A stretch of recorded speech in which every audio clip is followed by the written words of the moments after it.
Well, certainly not fit for this match. Unfortunately, he picked an injury.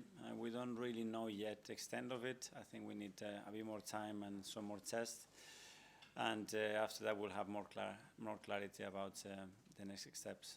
Is it a flare-up of the knee? Did he have something similar during the summer? I prefer not to talk about the specifics, but yeah, he's not fit. As I said, we need to explore that issue a little bit further and then decide what we're going to do. So the best scenario would be weeks, and potentially, sadly, the worst scenario could be worse than that. I don't know. It's well, the baddest scenario is that he cannot play tomorrow. I would love to have him fresh and available and bringing what he brings to the team. And unfortunately, that's not going to be possible.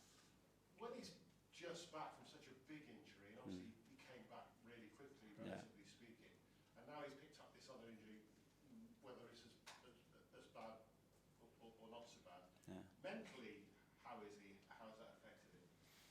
Well, mentally he's in a good place because he's a really strong boy, very committed. As you said, he had an incredible recovery from the hamstring surgery. I think he never had an injury before. So it was the first experience, really. And now he's got a setback. Let's see how bad it is. But I'm sure he's going to deal in the best possible way. And as I said, it's a joy of a kid. And hopefully we're going to have him soon. Ben White, Christian Norgaard, when you had your open training this week, weren't present. No. What's the situation with them? Yeah, Christian won't be in the squad with Ben. Let's see still how he reacts and what we decide. But Christian will be out for another week or so still. And Ben as well? Ben, let's see. Can I, live at the news conference, mention a three-letter word? Eze? Are you going to say mom? Eze? Yeah?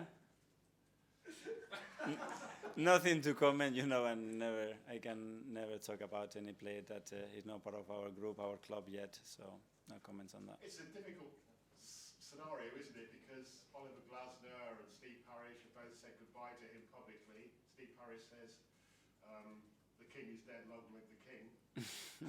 Oliver Glasner says it was always obvious we were going to lose him. He's all over social media coming to Arsenal, but in your usual way, you can't say anything until it's official. No, I can't, sorry. Just generally speaking, when you are looking to recruit a player, as well as their qualities on the pitch, how important is it that you get the sense that they want to be at Arsenal? Just generally speaking. But that's the number one, that they want to be with us, that they feel something special to come to us, then the person, and that what personality we're going to bring, and then the rest comes. And I think we've done that very, very well in the last few years to create the group of players and the spirit in the team. And if that unnamed player grew up supporting Arsenal, so much the better.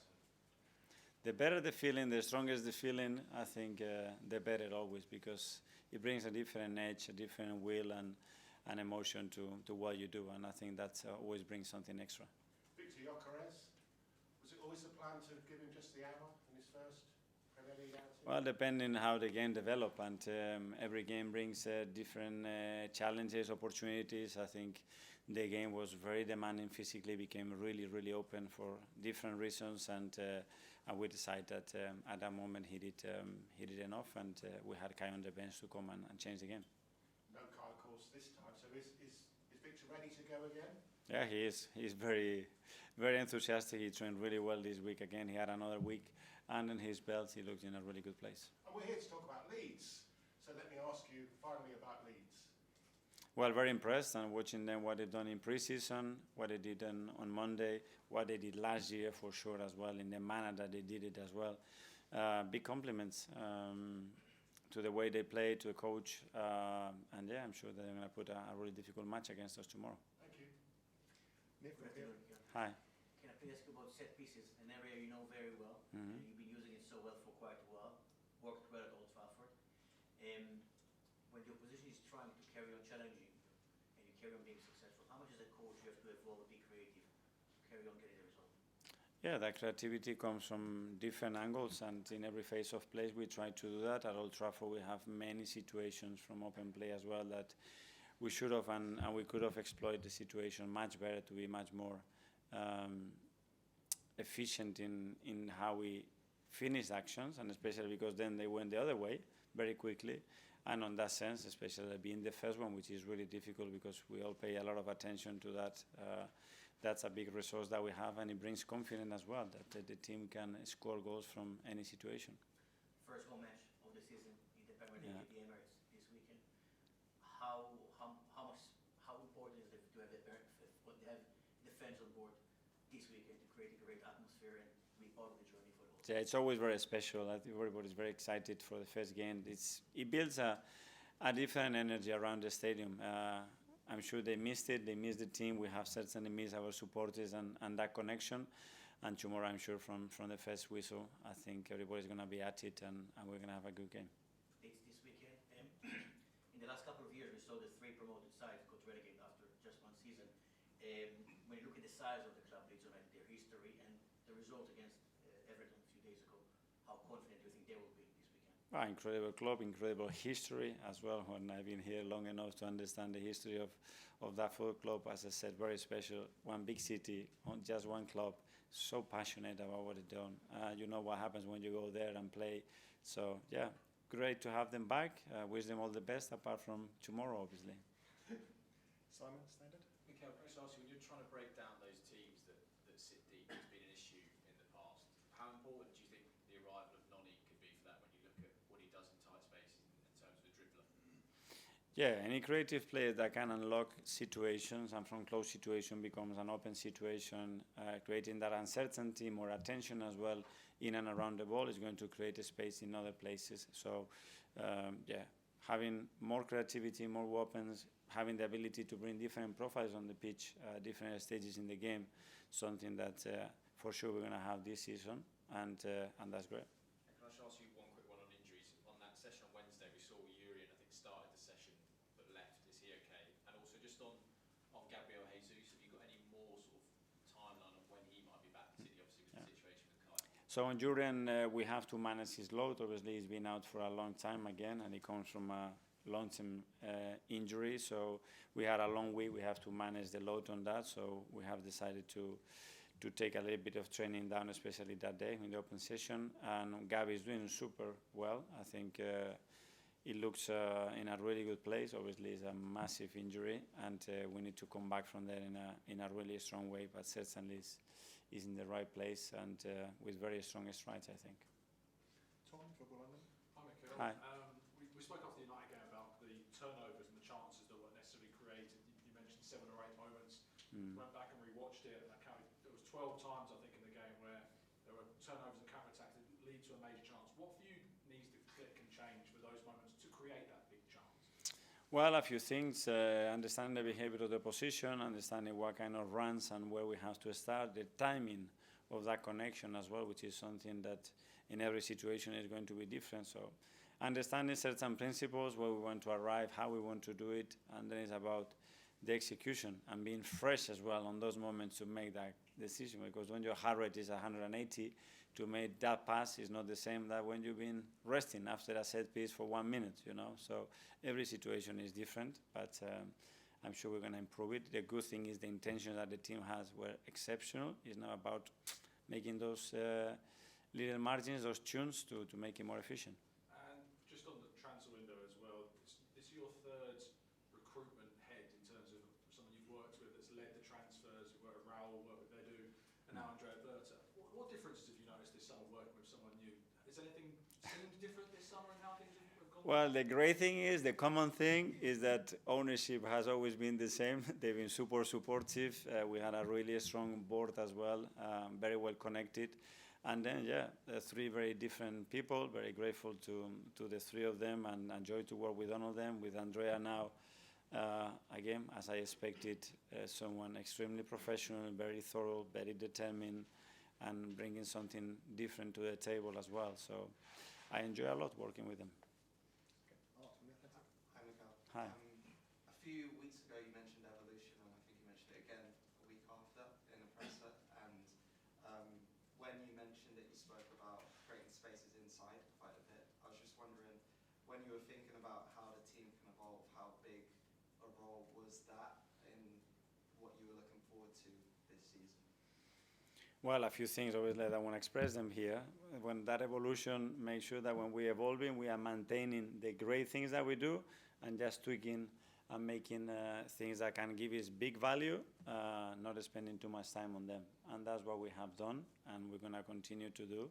And you will see them, but the evolution as well comes from the individuals. At the end, is about the players, putting those players with their qualities in those positions as often as possible to express their qualities.